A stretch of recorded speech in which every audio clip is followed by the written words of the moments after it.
नमस्कार साथीहरू, यदि तपाईँ जापानमा बस्नुहुन्छ र नेपाली नागरिक हो भन्ने प्रमाण कागज चाहिएको छ भने आजको यो भिडियो तपाईँका लागि धेरै उपयोगी छ। आज हामी कुरा गर्दैछौँ राष्ट्रियता कागज के हो, कसरी आवेदन दिने र आवश्यक कागजातहरू के हुन्। राष्ट्रियता कागज के हो? राष्ट्रियता कागज भनेको राजदूतावासले जारी गर्ने नेपाली नागरिकताको प्रमाण कागज हो। यो कागज आवश्यकता अनुसार नेपाली नागरिकहरूका लागि जारी गरिन्छ, जसको प्रयोग पासपोर्ट सम्बन्धी काममा, बच्चाको कागजात बनाउन, जापानका सरकारी कार्यालयहरूमा पेश गर्न गरिन्छ। आवश्यक कागजातहरू। अब कुरा गरौँ आवश्यक कागजातहरूका बारेमा। आवेदकको नागरिकता, नेपाली नागरिकताको प्रमाणपत्रको फोटोकपी, राहदानी, आवेदकको पासपोर्टको फोटोकपी, जापानमा जन्मिएको बच्चाको हकमा यदि बच्चा जापानमा जन्मिएको हो भने बच्चाको नेपाली राष्ट्रियता खुल्ने कागजात, नाबालिग परिचय पत्र, जन्मदर्ता वा नेपालको राहदानी, बच्चाको बुबा र आमाको दुवैजनाको नागरिकता, विवाह दर्ता प्रमाणपत्र, जापानको सिटी अफिसबाट जारी गरिएको जन्मदर्ता, बच्चाको जाइरो कार्डको फोटोकपी, यी सबै कागजात निवेदनसँगै बुझाउनुपर्छ।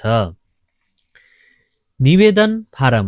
रितपूर्वक लेखिएको निवेदन आवेदन फारम अनिवार्य हुन्छ। सबै विवरण स्पष्ट र मिलेको हुनुपर्छ।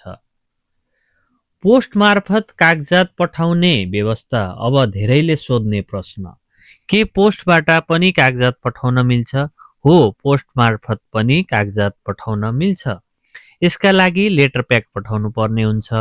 एउटामा तपाईले आफ्ना कागजातहरू पठाउनु हुनेछ, अर्को लेटर प्याकमा हामीले प्रक्रिया पूरा भएपछि कागजात फिर्ता पठाउनेछौँ। हामीले कागजात प्राप्त गरेको 3-4 दिनभित्रै आवश्यक प्रक्रिया पूरा गरी कागजात तयार पारेर फिर्ता पठाइनेछ। दुवै लेटर प्याकको ट्र्याकिङ नम्बर आवेदकले आफै सुरक्षित राख्नुहोला।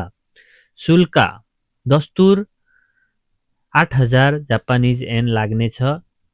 महत्त्वपूर्ण टिप्स, सबै कागजात क्लियर र पूरा छन् कि छैनन् जाँच गर्नुहोस्।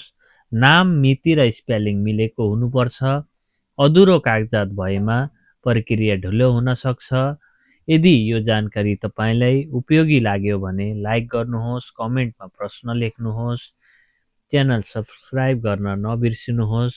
जापान बस्ने नेपालीहरूका लागि यस्तै महत्त्वपूर्ण जानकारी साथ फेरि भेटौँला अर्को भिडियोमा।